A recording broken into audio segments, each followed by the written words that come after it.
Hi friends, வாங்க இன்றைக்கி ரவா கிச்சடி எப்படி செய்யலாங்கிறத பார்க்கலாம். ஃபஸ்ட்டு ரவையை வந்து நல்லா வறுத்து எடுத்துக்கோங்க. ஒரு 3-4 மினிட்ஸ் நல்லா வறுத்துட்டு அதுக்கப்புறம் 2 டேபிள் ஸ்பூன் ஆயிலில் சேர்த்து நல்லா ஃப்ரை பண்ணி எடுத்துக்கோங்க. அப்போ தான் வந்து ரவை கொட்டும் போது வந்து ஒட்டாமல் நல்லா தனித்தனியாக வரும். இப்போ ரவா கிச்சடி செய்கிறதுக்கு என்னென்ன இன்க்ரீடியன்ட்ஸ் வேணும்னு பார்க்கலாம். பெரிய வெங்காயம், தக்காளி, பச்சை மிளகாய், கேரட், பீன்ஸு, கருவேப்பிலை, பச்சை பட்டாணி நான் வேக வச்சு எடுத்துருக்கேன். இப்போது ஒரு வானல் வச்சு தேவையான அளவு எண்ணெய் சேர்த்துக்கலாம். எண்ணெய் நல்லா காஞ்சதுக்கப்புறம் கடுகு சேர்த்துக்கலாம். அதுக்கப்புறம் 2 ஏலக்காய் சேர்த்துருக்குறேன். ஒரு சின்ன பட்டை, 2 லவங்கம் சேர்த்துக்கலாம்.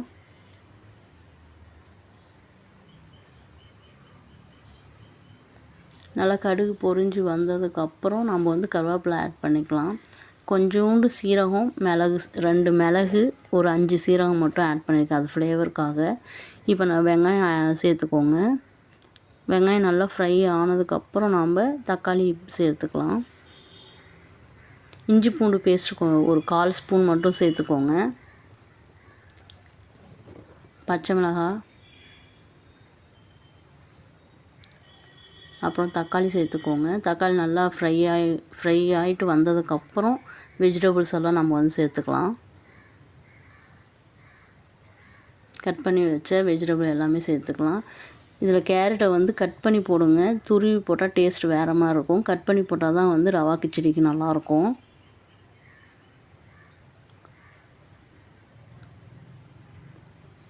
நல்லா ஃப்ரை ஆனதுக்கப்புறம் நம்ம வந்து வேக வச்ச அந்த பட்டாணியும் சேர்த்துக்கலாம். பாருங்கள், எல்லாமே நல்லா ப்ரௌனாக ஃப்ரை ஆகி வந்துடும்.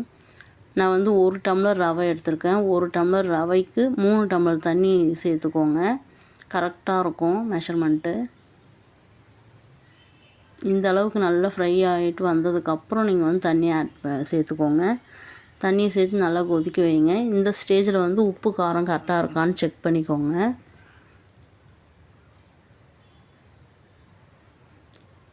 இதில் கொஞ்சோண்டு சேமியா சேர்த்துக்கோங்க. ரவா கிச்சடிக்கு அதுதான் நல்லாயிருக்கும். சேமியாவை ஃபஸ்ட்டே சேர்த்துக்கோங்க. அப்போ தான் ரவையில் வந்து நல்லா பைண்ட் ஆகி வரும். அது சேமியாவோட டேஸ்ட் நல்லா கொடுக்கும்.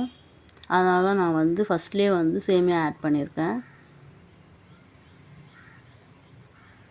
கொஞ்சம் ஒரு நிமிஷம் விட்டு அதுக்கப்புறம் ரவையை சேர்த்துக்கோங்க. இங்கே பாருங்கள், நம்ம எண்ணெய் ஊற்றி நல்லா ஃப்ரை பண்ணி வச்சுருக்கனால ரவையை வந்து கொஞ்சம் கொஞ்சமாக கொட்டணும் அவசியம் இல்லை. எல்லாமே ஒரே டைமில் போட்டு நம்ம வந்து அப்படியே கிளறினாலும் எங்கேயுமே கட்டி பிடிக்காமல் நல்லா வரும். சிம்மில் வச்சு நல்லா கிளறி விட்டுக்கோங்க.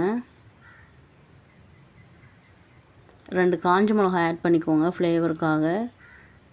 நல்லா வெந்து வந்ததுக்கப்புறம் 2 ஸ்பூன் நெய் ஆட் பண்ணிக்கோங்க. சூப்பராக இருக்கும் டேஸ்ட்டு. கடைசியாக ஆட் பண்ணுங்கள், அப்போ தான் நெய்யோட ஃப்ளேவர் நமக்கு நல்லா தெரியும். இதுக்கப்புறம் வந்து கொத்தமல்லி தழை ஆட் பண்ணிக்கோங்க. உப்புமாக்கு எப்பவுமே கடைசியாக நம்ம கொத்தமல்லி தழை ஆட் பண்ணோம்னா தான் நல்லாயிருக்கும். பாருங்கள், இந்த கன்சிஸ்டன்சி தான் வந்தது. சூப்பராக இருந்தது டேஸ்ட்டு. ட்ரை பண்ணி பாருங்கள் ஃப்ரெண்ட்ஸ். ட்ரை பண்ணி பார்த்துட்டு எப்படி இருந்ததுன்னு சொல்லுங்கள்.